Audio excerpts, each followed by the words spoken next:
O dia abençoado raiou brilhante em convite à ação do bem em triunfo. Jamais as sombras logram vitória, porque basta um raio de luz para diluir a treva, assim como o exemplo de amor para vencer os bastiões da ignorância e ali implantar as bênçãos da esperança e da paz. Manuel Filomeno de Miranda, Divaldo Franco. No rumo do mundo de regeneração, capítulo 8, em pleno campo de batalha.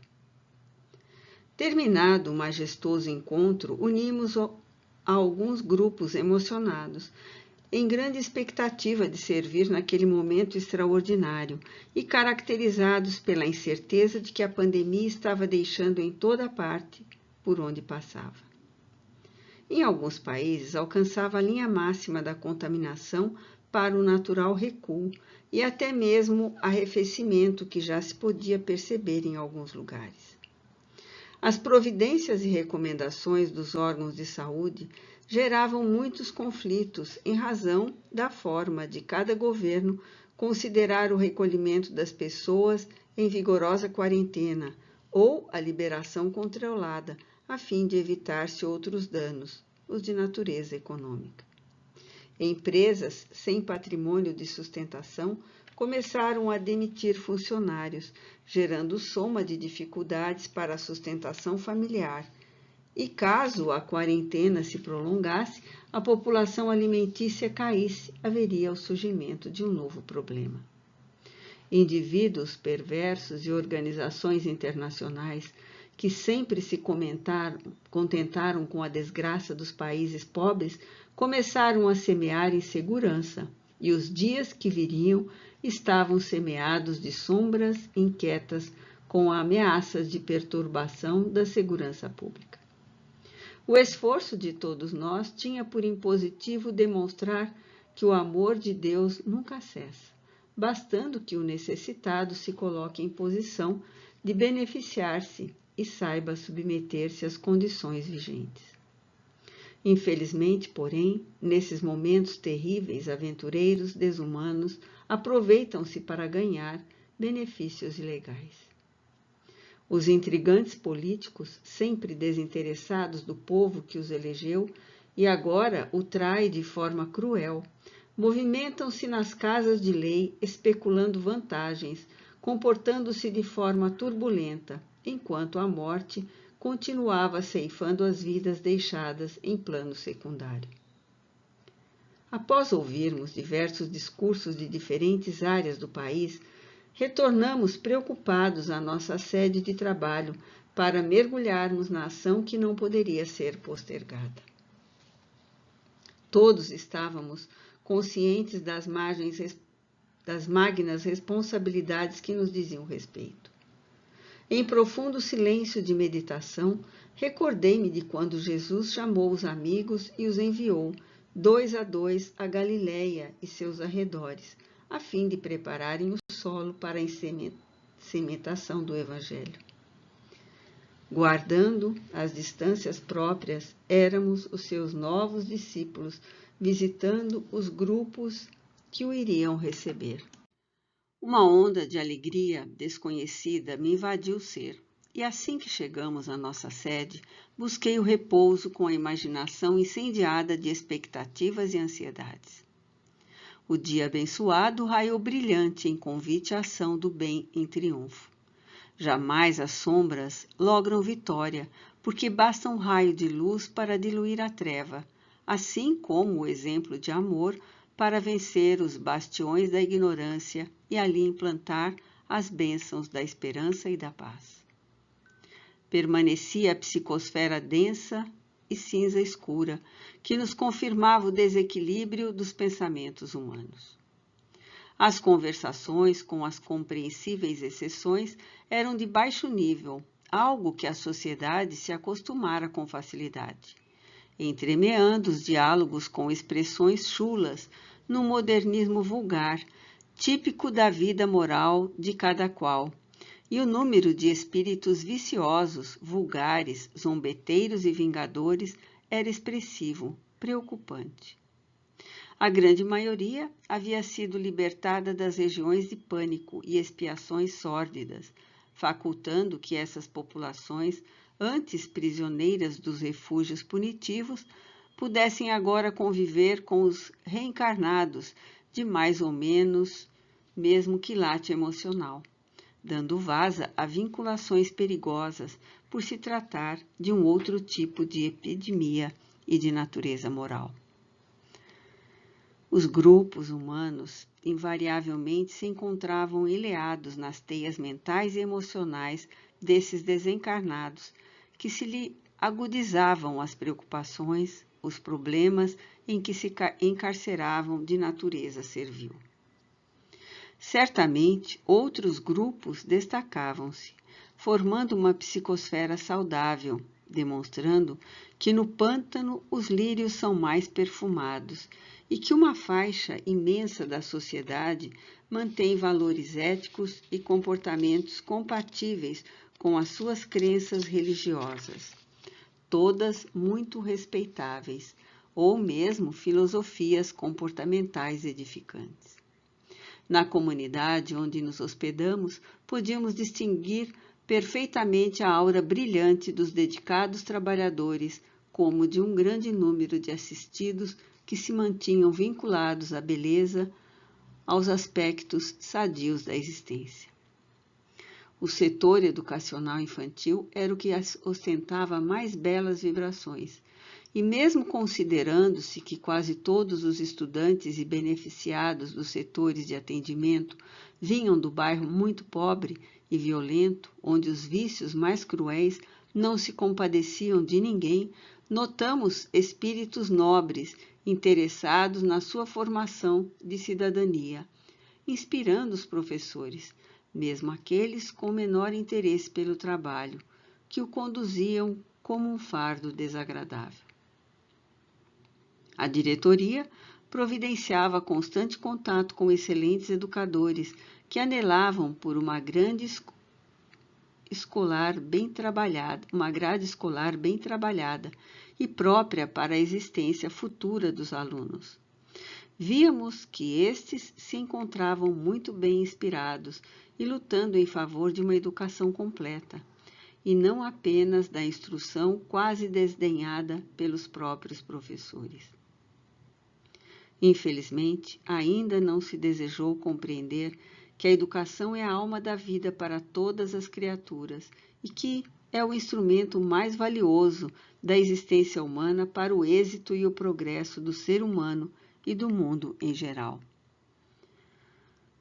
Também notava o ódio de alguns obsessores vinculados às crianças que pareciam ter distúrbios de aprendizagem, autismo, agressividade, sendo mais atesanados pelos seus adversários que tentavam impedi-los de desenvolver-se, tornando-se difíceis de serem mantidos nas salas de aula. Porque a instituição sustenta suas bases na doutrina espírita, orienta os mestres e os educandos à terapia do Evangelho, aos passes e à água fluídica, resistindo a todas as provocações dos perversos algozes.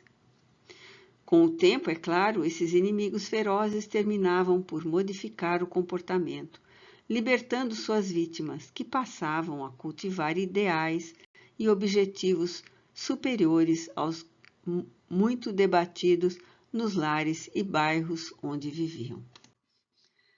Depois de assistirmos a um grupo de adultos que se beneficiava de passes matinais, rumamos ao hospital, onde deveríamos continuar com a nossa atividade. Quando chegamos, o movimento era inusual. Aquela manhã havia sido uma das mais severas, porquanto o número de pessoas com sintomas que pareciam proceder da Covid-19 aumentou significativamente, mas nem todos o eram realmente. Chamou-nos a atenção uma paciente afrodescendente que fora trazida em um táxi e apresentava sinais típicos da doença: febre alta com sudorese, tosse seca com tremores, dores de cabeça e muito perturbada. Encaminhada à sala de atendimento, debatia-se contra os enfermeiros que a conduziam, afirmando estar muito bem e que a doença era de outra natureza. Pela aparência, tudo afirmava contaminação, mas notamos a presença de um adversário desencarnado que se lhe vinculava ao centro mental, irradiando as suas energias enfermiças ao aparelho respiratório, que desciam pelo trato digestivo em sucessivas ondas escuras que ela deglutia, constituída por energia deletéria, que exteriorizava um odor nauseabundo como de um cadáver. Nosso irmão Spinelli convidou o nosso passista Cláudio, que lhe aplicou a bioenergia com unção e conseguiu desalojar o vampirizador, deixando-a quase extenuada com abundante sudorese. Atendido pelo irmão Eudalbo, que o manteve em seu campo vibratório, após aplicar-lhe a providência tomada, ele reagiu informando que estava perfeitamente consciente do que estava acontecendo e era o responsável pela sua doença, que vinha de uma bronquite crônica e exaustiva. A paciente, que apresentava condições de pobreza quase extrema, ao sentir-se livre da constrição a que era submetida pelo vingador, foi acometida de choro e lamento, abordando a sua situação de miséria econômica e social. Morava num bairro denominado Alagados, porque as águas das marés sempre inundavam o pântano onde se erguia a imensa área de pobreza e vergonha humana. Examinada no momento, a febre parecia haver baixado um pouco, a tosse seca diminuiu, assim como o tremor do corpo. Foi rotulada como provável portadora da Covid-19. Deram-lhe uma substância para tomar e voltar dentro de 14 dias. Ela suplicou pelo internamento, pelo menos para poder comer, ter como descansar. Chorou, implorou. O irmão Spinelli aproximou-se de uma enfermeira e sensibilizou-a com palavras de compaixão. Ela tomou-lhe a mão e levou-a a uma saleta, oferecendo-lhe uma xícara de café com leite e uma códea de pão. Eu acompanhava o drama com lágrimas. Num mundo tão rico de extravagâncias, e o tremendo vírus da fome igualmente estava matando. A jovem aconselhou-a ir para o seu barraco, onde estaria talvez mais garantida do que no hospital, e conseguiu acalmá-la. O irmão Cláudio aplicou-lhe energia extraída da natureza, mesclada com os seus fluidos de amor, e ela reanimou-se, logo saindo acompanhada pela pessoa que a trouxera. O irmão Spinelli acercou-se do espírito, que permanecia agitado, e falou-lhe com imensa doçura a respeito da sua influência obsessiva junto à paciente, que merecia compaixão pelo estado de penúria em que se encontrava e a situação de possível portadora do novo coronavírus.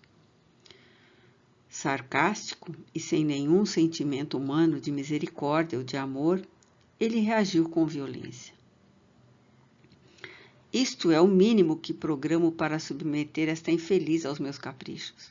Matá-la-ei em poucos dias, asfixiando-a por intermédio da doença e das minhas forças de ódio, aguardando-a cá assim que chegue, antes mesmo que se desembarace das carnes abjetas. A um sinal, Cláudio acercou-se e aplicou-lhe energias entorpecentes com movimentos especiais e em pouco tempo ele adormeceu. Foram chamados 2 padioleiros que o transferiram para a nossa sede para providências posteriores. Fiquei perplexo ao observar que os pacientes que chegavam, invariavelmente, estavam acompanhados por espíritos vulgares, alguns dos quais se adentravam na sala de consulta, enquanto outros, mais hábeis ou perversos, afastavam-se e ficavam em atitudes de deboche e sarcasmo em relação às pessoas que vinham ao nosocômio. Assim, aguardavam o resultado dos exames e prosseguiam no comportamento a que estavam acostumados. As suas interferências na conduta das pessoas eram visíveis e lamentáveis, parecendo que se nutriam reciprocamente um do outro.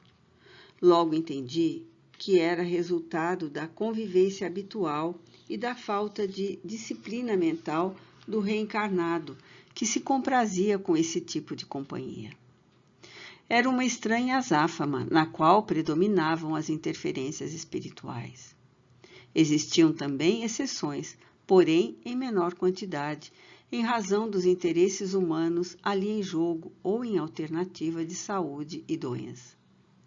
O hospital, graças à sua finalidade, mantinha um grupo de espíritos gentis que procuravam manter a ordem nos arredores, assim como na entrada.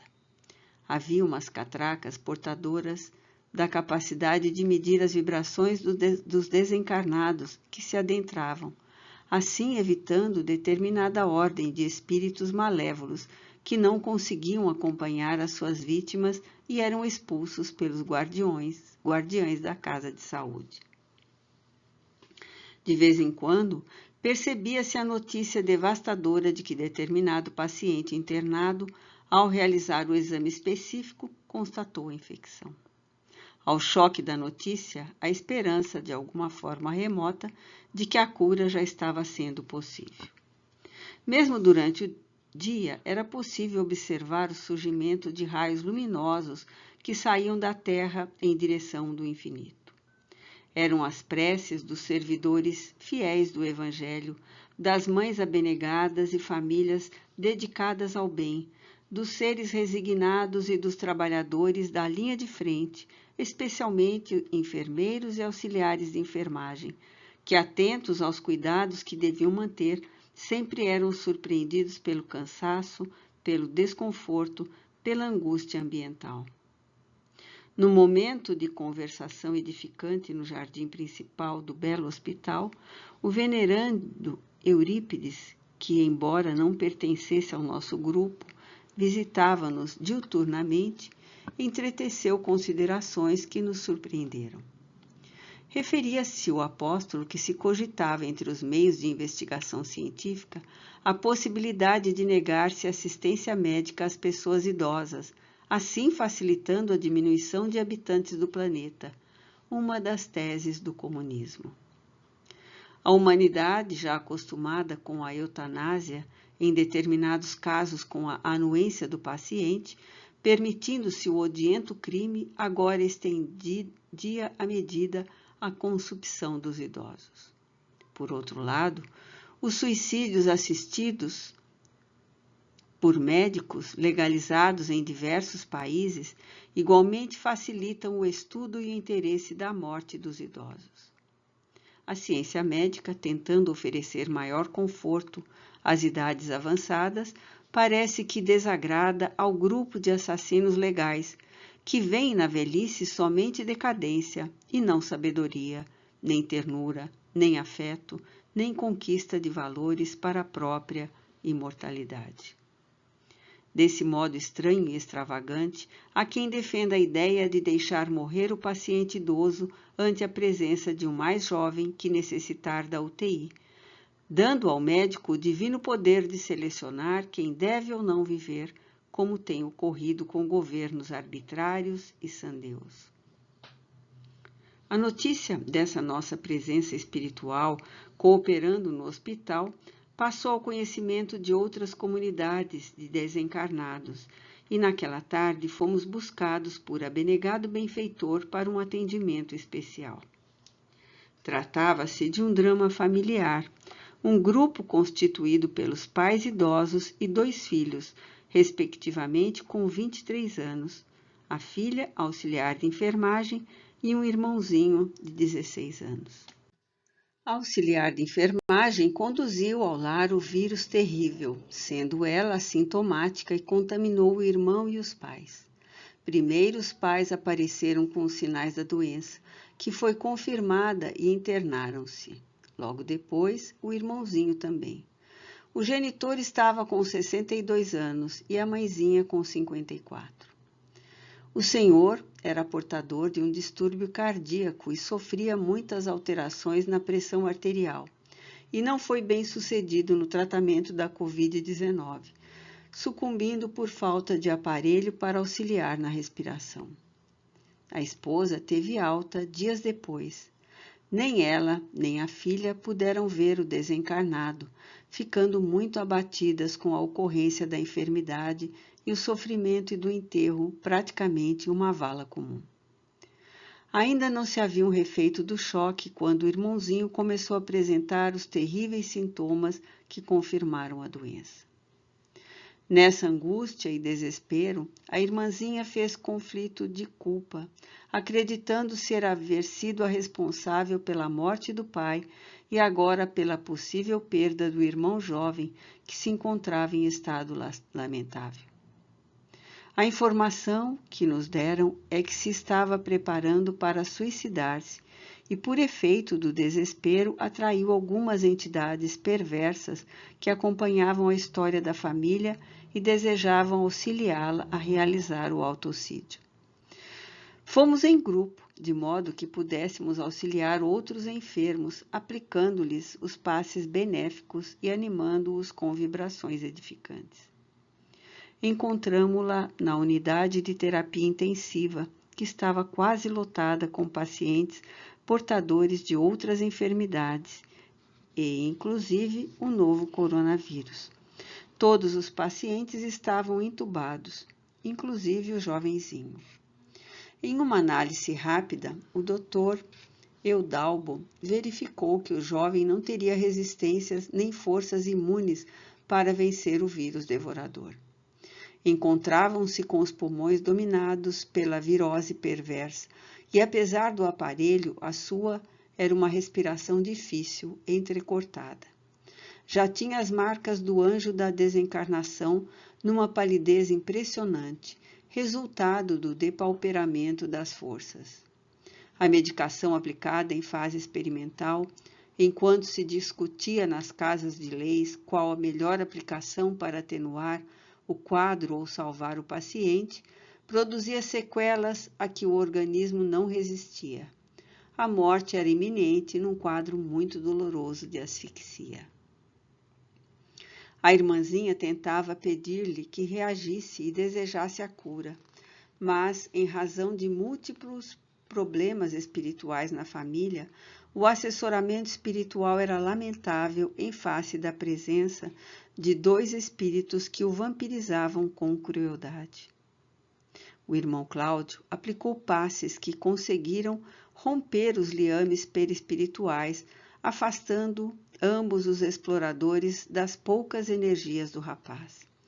E Spinelli encarregou-se de dialogar com eles, conduzindo-os a uma sala próxima, acompanhado pela nossa Amália, cuja mediunidade bastante sensível produziu a fixação de ambos ao seu perispírito. Outros pacientes também estavam em situação semelhante, vitimados por acompanhamentos perniciosos, e a sala transpirava energias mefíticas exteriorizadas por pacientes. Alguns médicos e auxiliares de enfermagem, desacostumados às fixações espirituais mais elevadas. Alguns demonstravam cansaço e temor, cuidando-se mais em detrimento daqueles que os necessitavam. Após haver fixado os sofredores vampiros de formas repugnantes nos fluidos da nossa médium, o jovenzinho começou a agitar-se angustiosamente. Nesse momento, alteando a voz, Spinelli pôs-se a orar profundamente comovido. Houve uma parada cardiorrespiratória e os desencarnados detiveram-se, enquanto o corpo médico e auxiliar continuou as atividades sem dar-se conta do que ocorria fora da sua esfera ambiental, agora com uma desconhecida energia que os envolveu.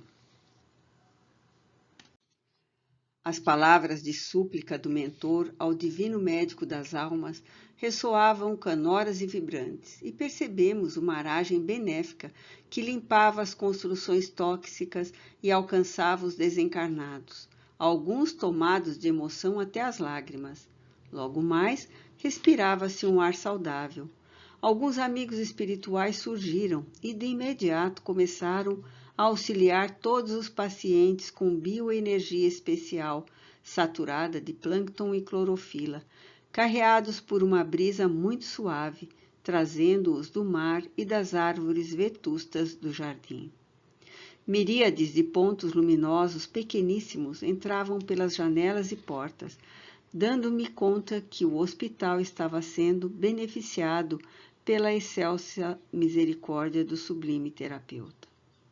O ambiente fez-se menos desagradável, e nesse momento o abençoado mentor que nos foi buscar começou a deslindar o espírito do seu jovem e sofrido corpo. Era mais uma vitória do vírus na sua missão de redimir a humanidade dos seus graves delitos morais. A irmãzinha não pôde extravasar o que estava represado no íntimo, porque o corpo foi de imediato retirado e colocado em um envoltório plástico e transferido para a necrópole, a fim de ser logo sepultado. Coube-me a tarefa de acercar-me dela e, acariciando a área cardíaca, falar ao seu ser muito sofrido. Nesse momento, ela não estava em sintonia com o adversário espiritual, porque, percebendo a desencarnação do irmãozinho, envolveu-se numa linda oração da sua crença religiosa, de imediato atendida por uma jovem de elevados recursos morais.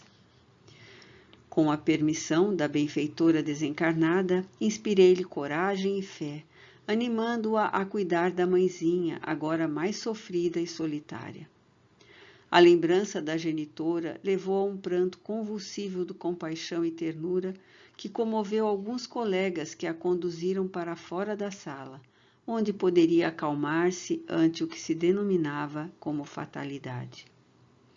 Alguns minutos transcorridos e o jovem recém-desencarnado era conduzido a um outro núcleo hospitalar em nosso plano. O espírito responsável pelo nosocômio acercou-se-nos para apresentar os seus sentimentos de afeto e gratidão à nossa equipe, no que foi gentilmente acolhido pelo Spinelli, sinceramente emocionado.